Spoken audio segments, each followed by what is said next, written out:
पर विचार करें कि भाई हम लोगों ने तो जो करवाया था, आप सबको मालूम है कि एक हिस्सा में मेंटेनेंस के लिए जो हम लोगों ने काम किया था, तो इसको अब हम लोग उस पर पूरे तौर पर कर रहे हैं कि जितना भी उसके बारे में जो भी शिकायतें मिल रही है, तो इन सबको देखते हुए सरकार को निर्णय लेना पड़ेगा। जो सर्वे किया गया था तो उसमें पता चल गया था कि अपने यहाँ 1,64,00,000 लोगों ने शराब पीना छोड़ दिया बंदी के बाद। अब समझ लीजिए कि इस बार का रिपोर्ट है 1,82,00,000 82 लाख लोग शराब पीना छोड़ चुके हैं। तो उसके बाद हम लोग और मूवमेंट चलाए। अब 22 में सब जगह 12 जगह जा करके फिर हम लोगों ने क्या, बीच में फिर कोरोना हो गया था, 5 जगह गए, अब फिर 5 जगह गए। और सब लोग मीटिंग में भाषण नहीं दिए हैं, एक एक चीज लोगों को समझाने के लिए कि गड़बड़ मत करो, जहरीली शराब पी लेते हो, शराब पीने से मना करो लोगों को, पिएगा तो मरेगा। तो ये सब बात तो हम लोग पिछली बार भी किए थे। तो एक बात हम आपको बता देना चाहते हैं कि अभी जो हम 2018 में जो सर्वे किया गया था, तो उसमें पता चल गया था कि अपने यहाँ 1,64,00,000 लोगों ने शराब पीना छोड़ दिया। इस बार जो हम करवाए हैं सर्वे, तो अभी जो पता चला है, और चाणक्य विधि विश्वविद्यालय को हमने दिया काम, तो उनके माध्यम से भी करवाए हैं। तो आप जान लीजिए कि इस बार जो अभी तुरंत हमको रिपोर्ट आई है कि अब शराब बंदी के बाद, अब समझ लीजिए कि इस बार का रिपोर्ट है 1,82,00,000 82 लाख लोग शराब पीना छोड़ चुके हैं। यानी 1,64,00,000 से अब शराब पीने से छोड़ने वालों की संख्या बढ़ गई, शराब छोड़ने का अब 1,82,00,000 हो गया। और आप समझ लीजिए कि अब इसमें यही हुआ है, पता जो चला है कि ग्रामीण क्षेत्रों में 93% और शहरी क्षेत्रों में 92% लोग शराब बंदी के समर्थन में बोलते हैं।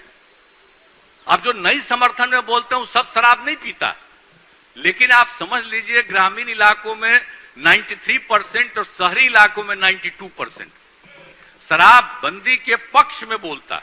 हम तो इस बार गए, देखे, आप लोग कहते हैं जिस जिलवा में गए सब लोग बोल रही थी महिला सब, तो वो तो ठीक है। आप जानते हैं कि जो कोई शराब पीता है तो भाई जहरीली शराब है, तो जहरीली शराब पीने से मरवे न करता है।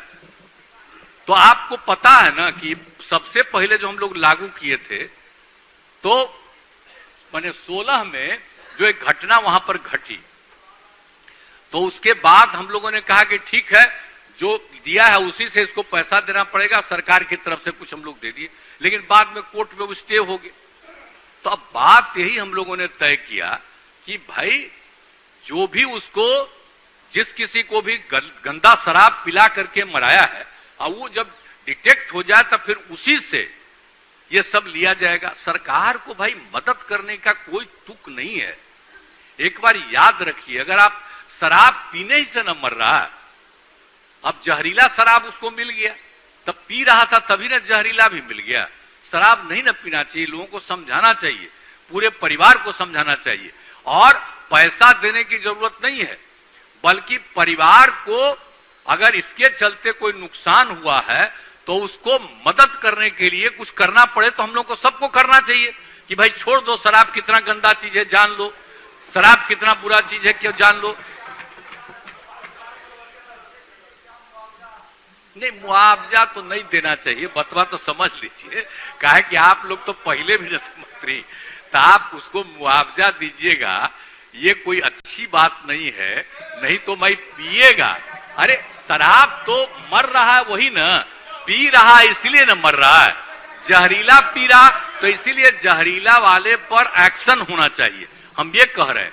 लेकिन उस परिवार को अगर कोई मर गया तो और ज्यादा उसको ट्रेनिंग कर देना चाहिए कि भाई देखो कितना बुरा चीज है, आगे कभी मत करना। और उसको आगे बढ़ाने के लिए उस परिवार को, उसको जो सहयोग करना हो जरूर करना चाहिए। लेकिन ये जो बात है ना, हम आपको कहना चाहते हैं कि हम सब लोगों को, चूंकि देखिए सर्वसम्मति से ये लागू हुआ, तो अभी भी आप जो कहते हो गलत नहीं बैठिए ना, हम तोरा बतवा सुन न ला। अरे कुछ तो, अरे आपका भाषण हम सुन न लिए।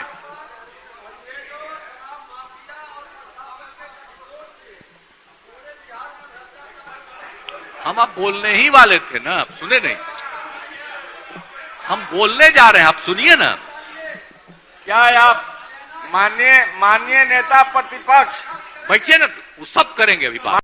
माननीय नेता, अरे आप चिंता मत करिए। अरे नहीं, अरे काहे जा रहे आप अरे आप बोल रहे हैं, आज हमारी आपके केंद्रीय मंत्री से बात हुई है और एक्शन हो रहा है उस पर। ये अच्छे बात को सुनना ये लोग नहीं चाहते, नहीं चाह रहे, अब काहे नहीं सुनना चाहते। शंकर सिंह जी आप सुनना नहीं, आप काहे को जा रही है? यही बात किया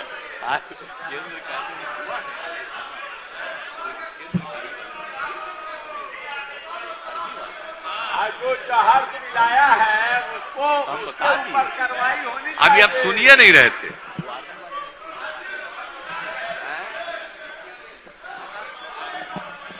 माननीय मुख्यमंत्री जी,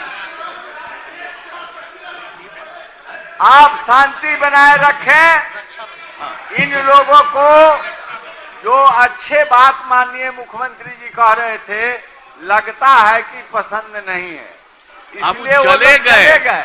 अभी आपको पता नहीं है कि रक्षा मंत्री जी ने आज हमको सुबह फोन किया है और उन्होंने बताया वहां की इन्होंने घटना का, प्रस्ताव दिया, जो एक आदमी मर गए और उनके परिवार को जिस तरह से तंग किया है, हमने उनको बता दिया कि कल ही हम लोगों को मालूम हुआ है। हमने अधिकारियों को कहा है कि भाई इसका चलता क्या है, क्यों किया है कोई उसको तंग और काहे गिरफ्तार किया है, और उस पर सब तरह का यहां से जाकर के उसका जांच हो रहा है। तो हमको तो सुनबे नहीं किए, भाग गए। और उनको तो हम वही कह देना चाहते थे कि आपके मंत्री जी से हमारी बात सुबह ही उन्होंने किया, उनको हमने बता दिया, और हम लोगों को तो रात ही में रक्षा मंत्री से आप सुबह ही किए हैं। तो काहे भाग गए, इनको पता नहीं, काहे सुनना नहीं चाहते थे हम लोगों का। तो इन लोगों को लग रहा था कि क्या करें, ऐसे ही बोल करके चले गए। तो वो सब बात भी बहुत हुआ। और बात जो हम कह रहे हैं इन लोगों को एक एक चीज का, तो सब तरह से जो भी था जहरीला शराब वाली बात कर रहे थे, तो हमने बता दिया कि वो सब बात नहीं है, लेकिन इसके लिए कर रहे हैं और ये बोल रहे थे। तो हम लोग इसका भी जांच करवा रहे हैं कि भाई जो आदमी सरकारी कर्मी है, सरकारी कोई अधिकारी है, पुलिस का है या कोई भी हो, अगर शराबबंदी वाले मामले में इधर से उधर कर रहा हो, ठीक से नहीं कर रहा, उस पर भी नजर रखना है। और 2 डिपार्टमेंट इसी पर पूरे तौर पर पूरी मजबूती से काम करना शुरू किया। अब देख रहा है कि कोई गड़बड़ करेगा तो उस पर भी एक्शन होगा, लेकिन कोशिश तो हो ही रही है, जो हम बता दिए आपको। और इसके चलते जो हमने बता दिया, और आप एक बात और अभी बताना चाह रहे थे कि अपने राज्य में महिलाओं में 99% और पुरुषों में 92% एकदम शराबबंदी के पक्ष में बोलते हैं। तो ये सबको पता ही नहीं, अब कुछ ही लोग गड़बड़ करता है तो उसी पर एक्शन होना चाहिए, और नहीं पीजिए, ये सब काम हुआ। और जहरीली शराब से जो मृत्यु हुई है, तो उसमें इनको बता दें कि आपको 34 अभियुक्तों को गिरफ्तार कर न्यायिक हिरासत में भेजा गया है। तो एक एक चीज का काम तो हम लोग कर ही रहे हैं, किसी चीज को छोड़ नहीं रहे हैं। तो एक एक तरह से इसलिए भी समाज, इसके लिए काम हम लोग कर रहे हैं। तो हर प्रकार से सब तरह की बात हो रही है। अब आप जो अभी इस बार जो अधिप्राप्ति हो रही थी, तो हर बार तो हम लोग अधिप्राप्ति कर ही रहे हैं। तो इस बार जो आप समझ लीजिए कि 42.04 लाख मीट्रिक टन धान की अधिप्राप्ति हो गई है। और जो अरवा और उसना, तो अभी सब लोग उसना नहीं कर रहा था, तो उसके चलते थोड़ा देर हो रहा था। लेकिन ये जो शराब जो लिया, ये जो खरीदा जाता है, अधिप्राप्ति जो प्रोक्योरमेंट होता है, तो वही ना भाई प्रोक्योरमेंट है कि वो भाई जो भी दिया जाता है लोगों को, तो भाई जितने 4 जिला ही हैं जहां पर लोग अरवा चावल पीते हैं, कि 4 जिला है, रोहतास, कैमूर, बक्सर, भोजपुर। अब वहां भी अब शुरू हो गया है ज्यादा लोग उसना चावल में, लेकिन यही एक है, बाकी सब उसना लेता है। तो अरवा चावल लेके लोगों को दे दीजिएगा तो खाएगा तो कोई थोड़ी है, वो तो बेच न देगा। तो सबको जब दिया जाता है परिवारों को, तो इसीलिए हम लोगों ने तय कर दिया है कि भाई उसना चावल ही, और थोड़ा सा इन 4 जिलों में जो अरवा चावल की बात है उतने ही लोगों का लिया जाएगा, बाकी सबका किया जाएगा। तो इस बार तो इतना हो गया। पिछला साल तो हो गया था 44.90 लाख हो गया था, तो इस बार इतना हुआ है। तो हम लोग तो पूरा का पूरा कर ही रहे हैं। और गेहूं की अधिप्राप्ति में भी तो पिछली बार कम हुआ, हम लोग कोशिश करते हैं कि वो भी हो। तो हम लोग अधिप्राप्ति के लिए कोशिश कर रहे हैं, अधिक से अधिक लोगों को इसका लाभ मिले, ये सब काम हम लोग पूरे तौर पर कर रहे हैं। और उसके बाद आप तो जानते ही ना भाई, कोरोना का जो दौर चला, तो एक बात आप जान लीजिए कि अभी तक हम लोग पूरा जांच करवा रहे हैं।